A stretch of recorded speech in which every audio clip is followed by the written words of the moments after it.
कहा था ना, इनके अस्त्र इनके चरण ही हैं। जहाँ भय लगा वहाँ भाग खड़े होंगे। पहले हमें इन्हें रोकना होगा,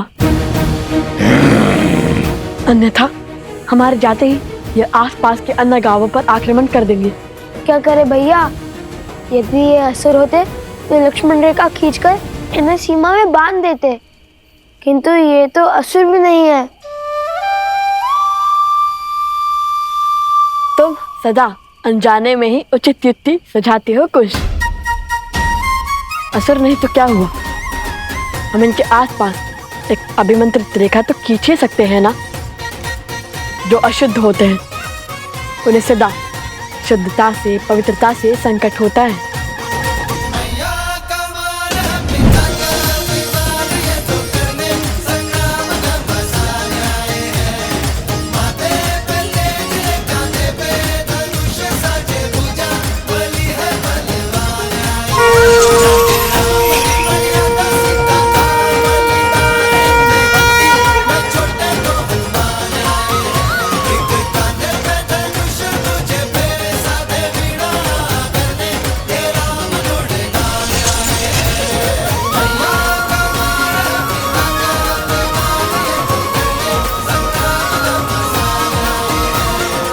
ये इस अभिमंत्रित रेखा को पार नहीं कर पाएंगे कुश।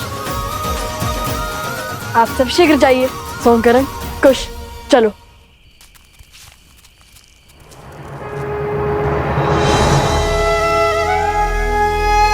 हे माता तमसा,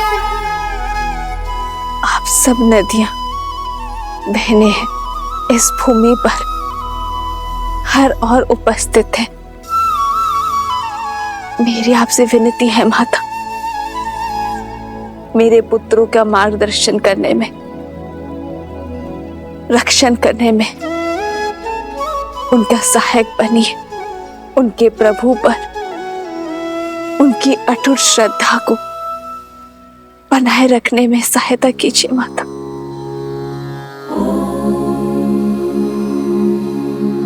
जलनीता पूजनम महानदी देवतानां यथा सर्वाणि देवी सीता प्रीयन्ते तथा तामसः। जलनीता पूजनम महानदी देवतानां यथा सर्वाणि नद्यः प्रीयन्ते तथा तामसः।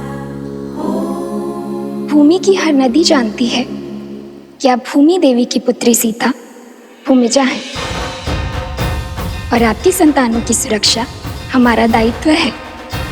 माता, त्रिवेणी धाम में सभी महानदियां आपके पुत्रों को अपना आशीर्वाद देने हेतु उपस्थित होंगे, किंतु जैसे हम स्वयं किसी घड़े तक नहीं जाती, आपके पुत्रों को हमारा आशीर्वाद प्राप्त करने के लिए नदी में स्वयं स्नान करना होगा। आपका कोटि कोटि धन्यवाद माता। आपके शब्दों ने मेरे मन में आशा की ज्योत जलाई है।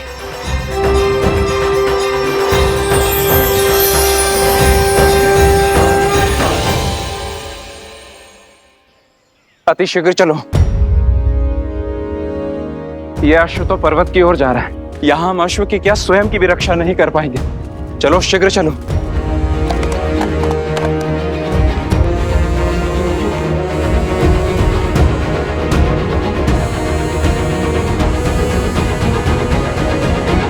संकल्प है माता सीता को खोजने का।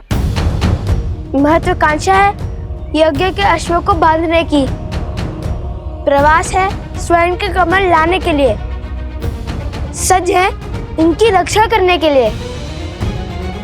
भैया, ये क्या पहेली है? पहेली का उत्तर एक ही है कुश, आस।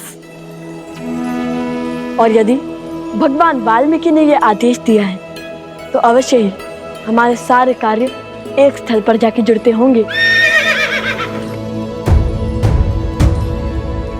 अश्व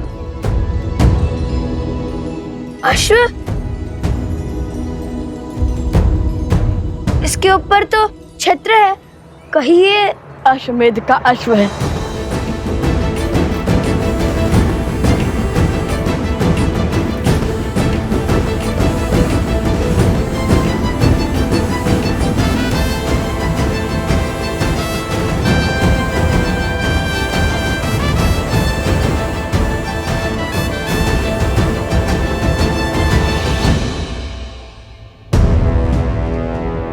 वो देखिए भैया,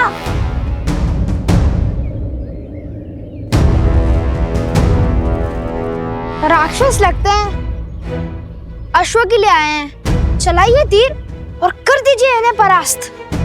ध्यान से देखो, वे सैनिक हैं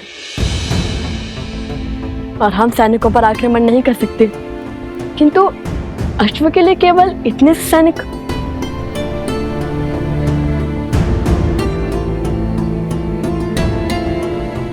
अवश्य ही सेना की बड़ी टुकड़ी पीछे होगी, हमें उनका सामना भी करना होगा। समय कम है भैया, हमें औषधि भी लानी है और स्वर्ण कमल भी। यदि इन्हें ज्ञात ही ना होता कि ये अश्व हमारे पास आ गया है तो कितना अच्छा होता।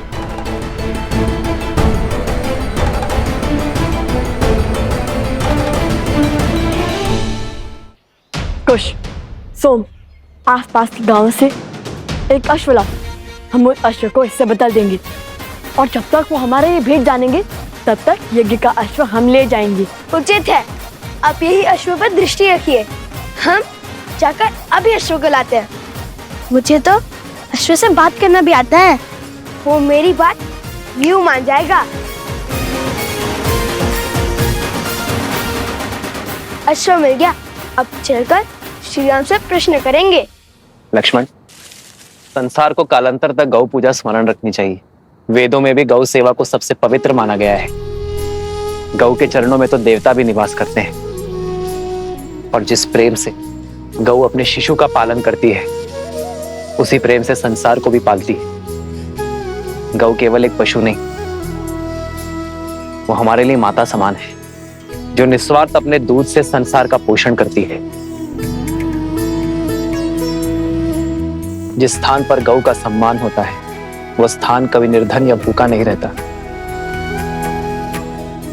इसलिए गौ के लिए प्रेम और सेवा केवल हमारा कर्तव्य ही नहीं, हमारे जीवन का आधार भी है। श्री राम श्री राम श्री राम।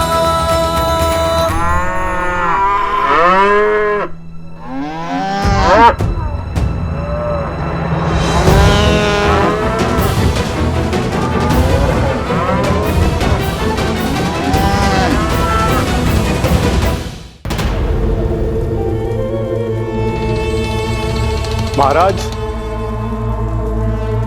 महाराज, अश्वमेध यज्ञ के कारण अयोध्या की प्रजा फिर से उस राम की ओर समर्पित हो रही है। मेरे अथक प्रयासों के बाद भी मैं उनके मन को विचलित नहीं कर पा रहा हूं। और कितना समय लेंगे आप महाराज? समय बड़ा चंचल होता है बानासुर, वो किसी के वश में नहीं आता है। मेरे भ्राता दशानंद रावण को भी लगा था कि वो समय के अंत तक जीवित रहेगा, पर देखो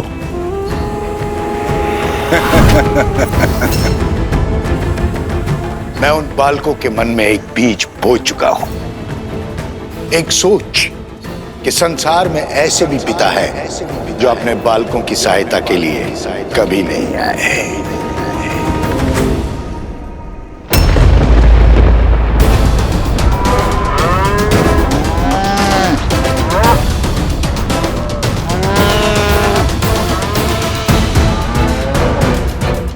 गौ माता का क्रंदन तो अनिष्ट का सूचक होता है। अब इन बालकों को जब पता चलेगा कि श्री राम ही उनके पिता है, जो उनके लिए कभी नहीं था, तब छिड़ेगा युद्ध।